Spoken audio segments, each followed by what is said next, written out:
How's it going, guys? It's Tyron here, and today we're back with some more The Dwarves. In the last episode we found the Cave of the Thirdlings, which is also known as Dwarf Killers, which are dwarves killing other dwarves. We are now heading towards Green Glade, where our objective is to actually give some items to Loch Lonan's apprentice, sort of thing. I don't know what his name actually is, I've completely forgotten, but with that being said, let's head there. We have... By the evening campfire, Boindale rummages around in his rucksack and pulls out a cheese wrapped in a cloth. He sticks a fist-sized piece on a spit and grills it on the fire. Ah, there's nothing better than grilled cheese at the end of a long day. The smell it gives off makes you hold your breath. Oh, it smells like my socks after weeks of marching in my boots. Oh, picky, are you? Hardly surprising, considering you were brought up by humans. It's ruined your taste. Oh, picky, are you? Hardly surprising, considering... Why is it repeating itself? Is there some sort of audio glitch at this part, or is it just my game messing up on me? Stinky cheese at the end of the stick under your nose. Eat and stop complaining. You pull the warm piece of cheese from the stick. It tastes dreadful.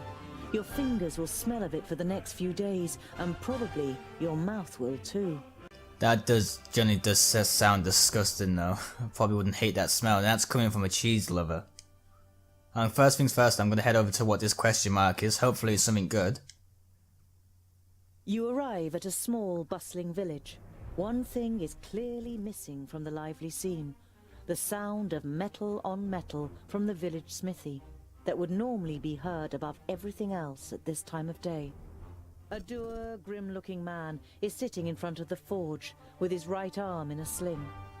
His expression brightens as he sees you, and he jumps to his feet. Dear dwarves, could I interest you in helping me in my workshop for a day? The man's expression is somewhere between desperation and hope. As you don't answer immediately, he continues. You will of course be royally rewarded for your work. I can offer you 100 gold pieces. What happened to your arm?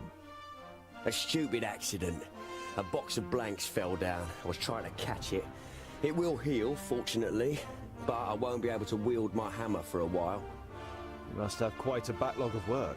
You nod sympathetically. You always felt bad if you were ill or couldn't work in the forge for some reason or other. Loads. But if what I hear about the metalworking skills of the dwarves is true, it will be easy for you to manage it in a day. I'll help you. I worked in a forge for a while. You modestly conceal that in this case, a while means almost a whole human lifetime. A little later, you are standing in the workshop, examining the smith's inferior tools, while he fires up the forge and prepares everything for the job, as well as he can, with just one good arm. You weren't able to persuade the twins to help you. As warriors, they'd rather go hunting, Boindale declared. But you think it's more probable that you'll find them drinking beer.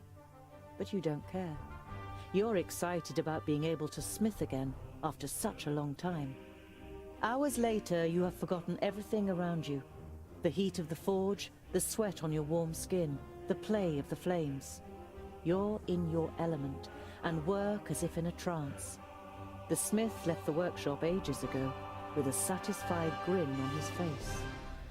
Oi, I'm talking to you. You look up in surprise. Everything but the beating of the hammer had ceased to exist, and you didn't notice that someone has come in. Can you do it? You immediately dislike the middle-aged man. He sounds you out so doggedly with his light grey eyes that it feels as though he wants to look right through you and into your deepest thoughts. The man points to two horses. Those two, in 1 hour. These two need shoeing. Oh, no problem. The man doesn't look convinced, but you get to work with confidence after examining the horses' hooves. Two more armed men are standing next to the horses, sizing you up. So, you're mercenaries, I take it? You're only trying to engage in conversation, but the man looks at you incredulously, as if he didn't expect dwarves to be able to talk. Something like that. Got lots of work? Oh, do you know anything about the armies of orcs from the south? We can't complain. The man's tone makes it clear that the conversation has ended here. You carry out the work in silence. As the leader of the mercenaries pays you, you have the feeling that he is trying to transfix you with his eyes. The men leave the workshop without a word. The men join a larger group of horsemen, more than a dozen, outside the village. You stay hidden and listen. Not here in the village. Go. Search the road between here and Clintarligan. The other mercenaries nod and the group rides off. You can't make head nor tail of what's going on here, but you don't like it. You tell the twins about your encounter, and they decide to be especially vigilant over the next days. You spend the night in the smith's house and move on the next morning. So we've got something going on now then between the mercenaries and whatever they're looking for. I do greatly apologise if you can hear a lot of noise in the background. My PS4 or my computer has been really noisy, and I really generally do hope that's not being picked up by the microphone. That being said, let's carry on with our journey here and try and get to whatever it's called, Green Summit. Alright, nearly there. Alright, so I could have got it in the last episode. Village, and can tell even from far off that something isn't right. The smell of burnt wood and death is in the air. Right, Ruckus. The piggies have really shown those pointy ears. We couldn't have done it any better. Stay alert. I want to find out what happened to Garen. Hopefully nothing bad's actually happened to him, because it's be a waste of journey if it is. But then again, at least then we can find a head to the south and actually see what the king wants with us. That being said, let's have a look at this painting here. Try to get a good look myself. The hand that painted this picture was that of a master. It is composed exclusively in shades of red, but every single little detail is painstakingly and precisely reflected. Trees, the remains of buildings, bodies. You hesitate. This picture portrays the village in its state of ruin. Examining the canvas more closely, you realize that it is actually made of skin, and the red paint seems more than suspicious now. This is the most disgusting thing I have ever seen. It's disturbing. Why would anyone paint with someone else's blood? But then again, they are orcs. Oh, here we go.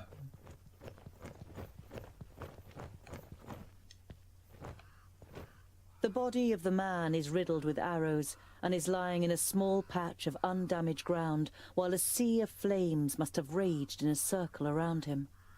The robes remind you of those of Lot Yonan's famuli. This, plus the fact that the man used magic, makes you quite sure that this is Garen. Garen had these books on him when he was attacked. Was he trying to bring them to safety? Your eyes fall upon a sealed letter next to the books. The circumstances seem grave enough for you to break the seal. Greetings, Tugger. I am glad to hear that you finally wish to confide in Lot Yonan. I have found out something new about the demon. It's all written in these books. I think they are the key to his destruction, or I hope so, at least. Yours faithfully, Garen. What demon are they talking about? You instinctively think about how the magical barrier is only a few days' march north of here, and beyond it, Varakas only knows what kind of creatures live in the Perish Land. So yeah, something's finally beginning to unfold for us. At least we're finally getting some sort of story out of this, instead of just trying to track down some sorcerers to give him some items back. Hoofprints! Burned into the ground! Hellfire? The fire in Boindill's eyes flares up with delight. Huzzah! That would make a change from those stupid peggies. Did you hear that, brother? We might get to test our blades on Tion's pointy ears. Green Glade was one of the few places in Girdlegard where humans and elves live together. You don't see any elven features among all the faces contorted with pain and fear. You look away. You have read about the elves and their buildings. This here had always just been a small example of their architectural skill, which achieved perfection in Alandur. Now burning and ruined, the pavilion makes an even sadder impression.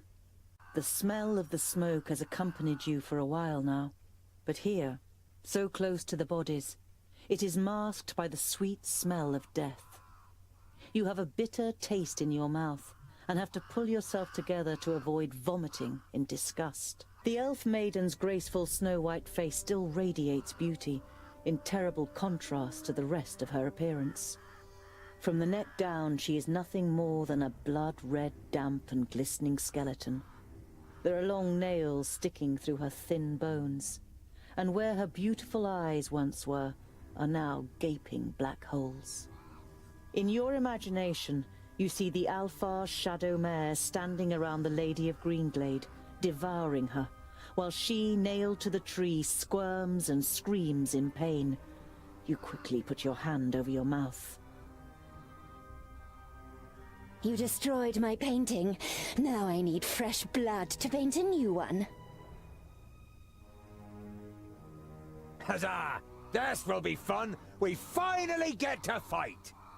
I hope your blood doesn't clot too much. It has to be nice and fluid for my fine brushstrokes. Ha! How do you plan to defeat us, pointy ears? There are 3 of us! Oh, only 3. That makes it easier. She looks over the corpses. Oh, Tharin Lueth Buanre! What's happening? So we have now zombies fighting us.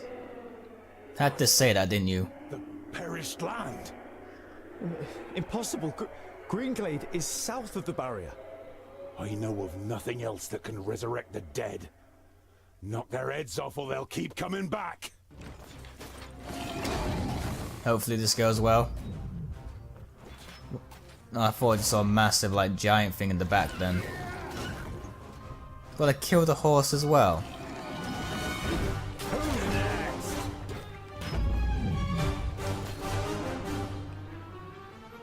Understood. Huh? What is it? I'll be ready soon. I can't do that yet.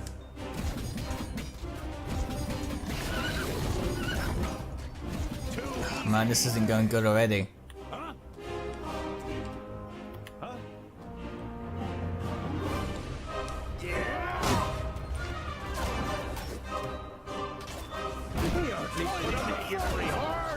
As good as done.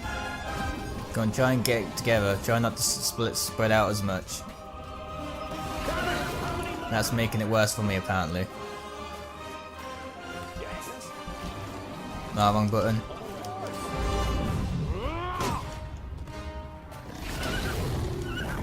Kill.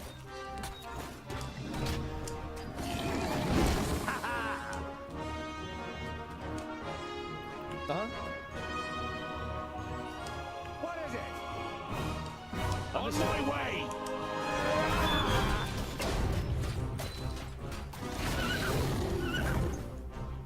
And again. This isn't going well. What is it? This guy's gonna die in a second here. I need help over here, quickly. Yeah.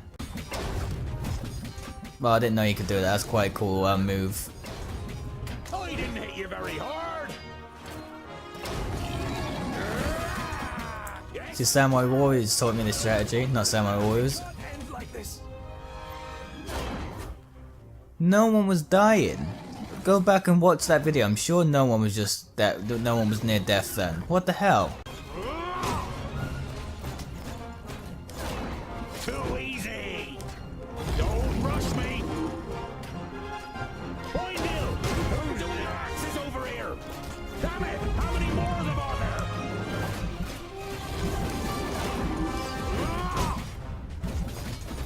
So now we've just got the boss left.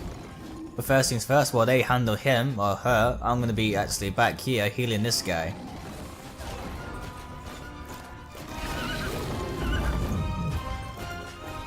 They seem to have it covered anyway. I have bow and dove. Give me a hand. Where'd she go? Oh.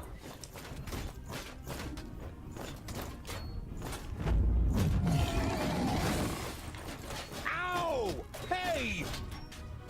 Damn it! How many more of them are there? Oh god, I'm nearly dead. I need help over here, quickly. So is everyone. You were all at full health a second ago. Why are you suddenly dying?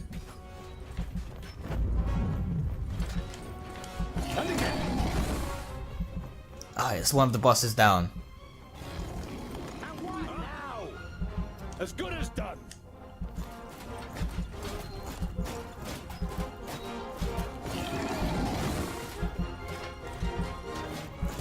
They're hitting me pretty hard!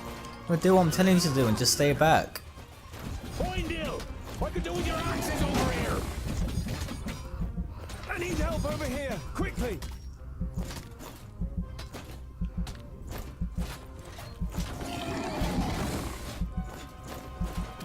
They're hitting me pretty hard! Yes! Finally! It took me about 4 attempts.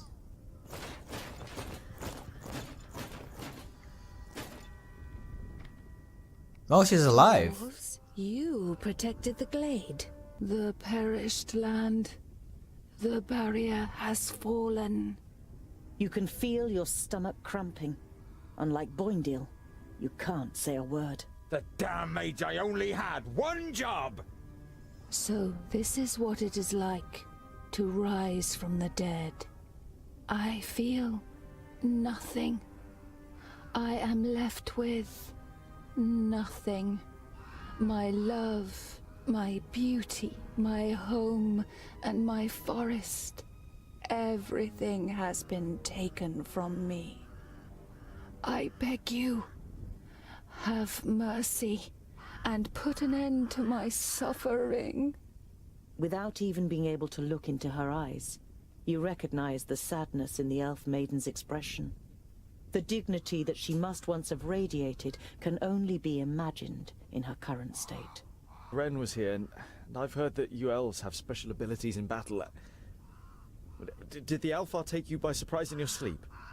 I felt her presence, but when I confronted the elf, she had already killed the first of us and resurrected the perished land. It fills humans and dwarves with a hatred for life.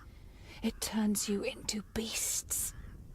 They charge through the village like a fury, and everyone that they killed became one of theirs. If the perished land spreads further south, then Nod-On won't need any orcs, ogres, or Alfar. One human losing their life in the perished land would be enough for the madness to sweep through the land like the plague. Your stomach turns, but you know that it's right.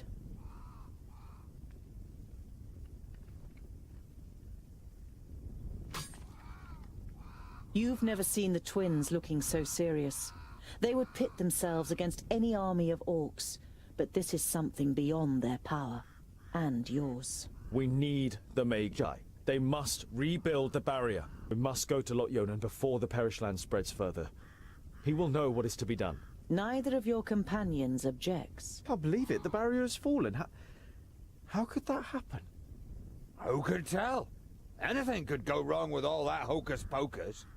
It had held back the perished land since the fall of the Fifthlings. Reinforcing the barrier whenever it loses power is the primary duty of the great Magi. I can't imagine how Nod-On or anyone else could have broken through it. You think of the demons mentioned in Garen's letter. You wonder whether it could be possible that a demon from the outer lands might possess powers so great that even the 6 Magi weren't ready for it. Alright guys, that being said, I know this episode was quite short, really nothing really happened other than that fight, but I'm going to be ending that episode hit there simply because that fight took me so long to do. It took me about 6 attempts.